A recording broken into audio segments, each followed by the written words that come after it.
622 ईस्वी में हुजूर सल्लल्लाहु अलैहि वसल्लम मक्का से मदीना की तरफ हिजरत की। उस वक्त सिर्फ चंद लोग ही मुसलमान हुए थे और वो भी हुजूर सल्लल्लाहु अलैहि वसल्लम के करीबी साथी थे। मगर 644 ईस्वी तक यानी 22 साल के बाद मुसलमानों की हुकूमत उन तमाम इलाके पर कायम हो चुकी थी। मुसलमान न सिर्फ पूरा अरेबिया फतह किया बल्कि पर्शिया एम्पायर और बाज़ंतीनी सल्तनतों को भी घुटने टेकने पर मजबूर कर दिया। मगर कैसे? आज की वीडियो में हम बात करेंगे कि कैसे मुसलमानों ने इतनी कम वक्त में इतनी बड़ी कामयाबी हासिल की। आज की वीडियो में मुसलमानों की 1400 साल तारीख इंतहाई मुख्तसर मगर दिलचस्प अंदाज में डिस्कस करेंगे। हुजूर सल्लल्लाहु अलैहि वसल्लम की पैदाइश से पहले अरेबिया के इर्द गिर्द दो बहुत बड़ी सल्तनतें मौजूद थी। एक तरफ पंचिन एम्पायर जिस पर सासानिया की हुकूमत थी और दूसरी तरफ बाज़ंतीनी सल्तनत जो यूरोप और अफ्रीका के कुछ हिस्सों पर हुकूमत कर रही थी। ये दोनों ताकतें सदियों से एक दूसरे के खिलाफ जंगों में मसरूफ थी, मगर दोनों में से किसी ने भी अरेबिया का रुख नहीं किया। मगर क्यों?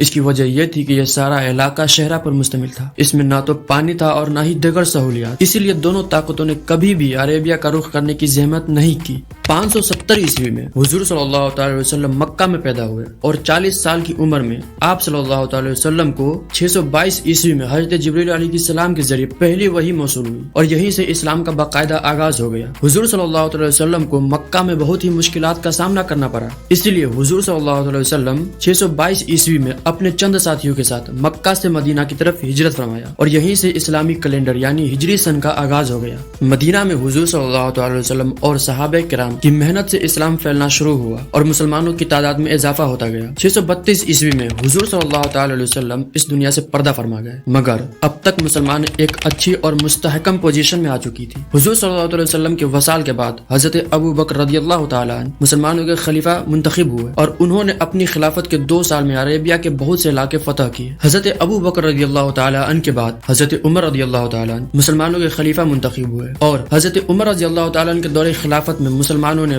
बाज़ंतीनी और पर्शिया जैसी बड़ी ताकतों को ललकारा और उनसे बहुत से इलाके फतह कर लिए। 638 ईस्वी तक मुसलमानों ने हजरत उमर रज़ियल्लाहु ताला अन्हु की क़यादत में बैतुल मुक़द्दस ही फतह कर लिया। 641 ईस्वी तक पूरा शाम, मिस्र और फिलिस्तीन मुसलमानों के कंट्रोल में आ चुका था। हजरत उमर रज़ियल्लाहु ताला अन्हु के बाद हजरत उस्मान रज़ियल्लाहु ताला अन्हु के दौरे हुकूमत ने भी मुसलमानों की फतवाहात का सिलसिला जारी रहा। हजरत उस्मान रज़ियल्लाहु ताला अन्हु के दौरे हुकूमत में पूरे पर्शिया पर मुसलमानों की हुकूमत कायम हो चुकी थी। उसके अलावा शुमाली अफ्रीका के बहुत से इलाके भी इस्लामी रियासत का हिस्सा बन चुकी थी। 656 ईस्वी में हजरत उस्मान रज़ियल्लाहु ताला अन्हु एक बगावत में शहीद हो गए। वह 12 साल तक मुसलमानों की खलीफा रहे। हजरत उस्मान रज़ियल्लाहु ताला अन्हु की शहादत के बाद हजरत अली रज़ियल्लाहु ताला अन्हु मुसलमानों के खलीफा मुंतखब हुए, मगर शाम में हजरत अमीर मुआविया रज़ियल्लाहु ताला अन्हु कुछ इख्तिलाफ की बुनियाद पर हजरत अली रज़ियल्लाहु ताला अन्हु की खिलाफत को मानने से इनकार कर दिया और यूं मुसलमानों में खाना जंगी शुरू हो गया और मुसलमानों की फतवाहात का सिलसिला थम गया। हजरत अली रज़ियल्लाहु ताला अन्हु की शहादत के बाद हजरत अमीर मुआविया रज़ियल्लाहु ताला अन्हु की हुकूमत कायम हो जाती है, यानी खिलाफत राशिदा खत्म हो जाती है और बनु उमैया का दौर शुरू हो जाता है। बनु उमैया के दौर हुकूमत ने मुसलमानों के फतवाहात का सिलसिला फिर शुरू हो जाता है। बनु उमैया के दौर में ही तारिक बिन जियाद स्पेन के साहिल पर दस्तक देते हैं और पूरा स्पेन फतह कर लेते हैं और दूसरी तरफ मोहम्मद बिन कासिम सिंध के साहिल पर दस्तक देते हैं और मुल्तान तक का इलाका फतह कर लेते हैं। और दूसरी तरफ देखा जाए तो बनु उमैया के दौर में ही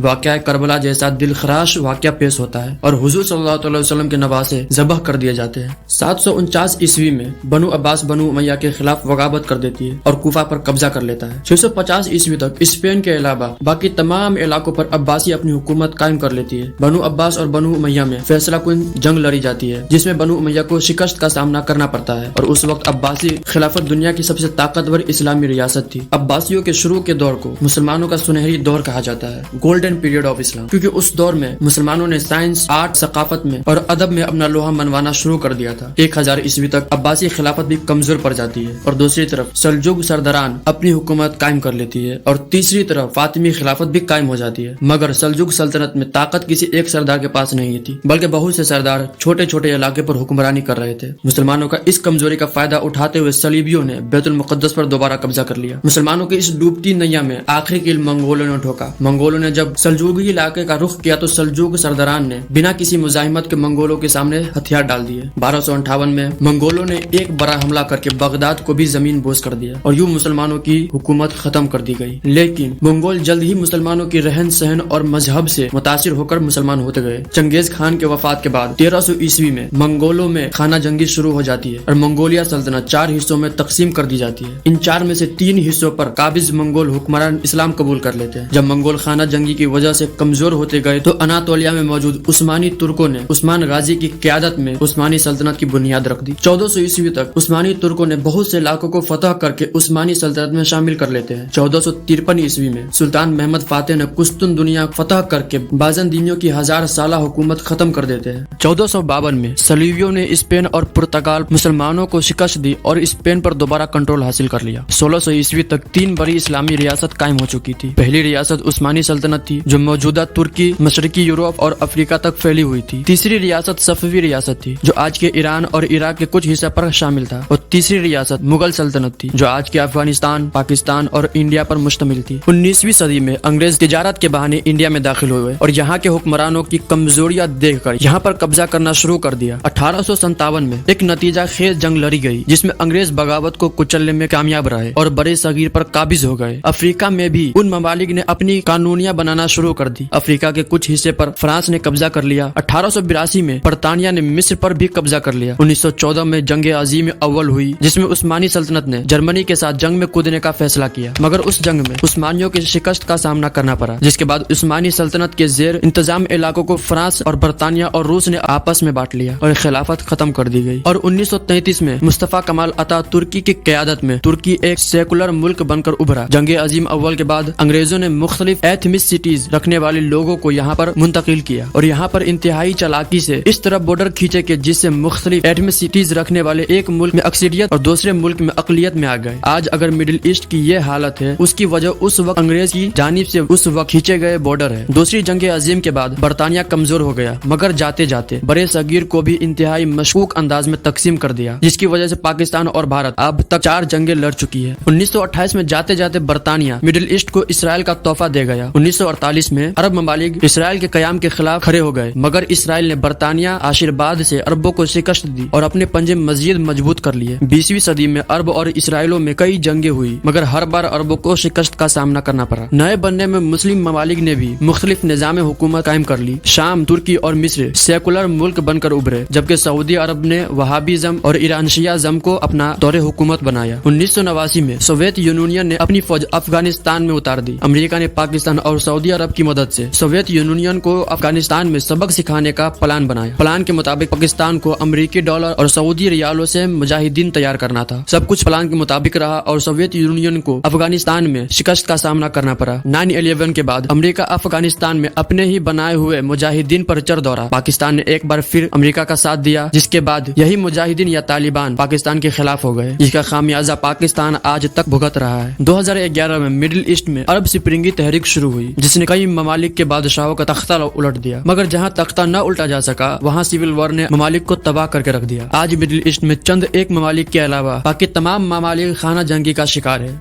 हमने इस वीडियो को मुख्तसर रखने के लिए बहुत से अहम वाकयात भी स्किप कर दिए हैं ताकि वीडियो छोटी और दिलचस्प रहे। अगर आप चाहते हैं कि मैं इस्लामी रियासतों पर अलग वीडियो बनाऊं तो कमेंट करें। खुदा हाफिज।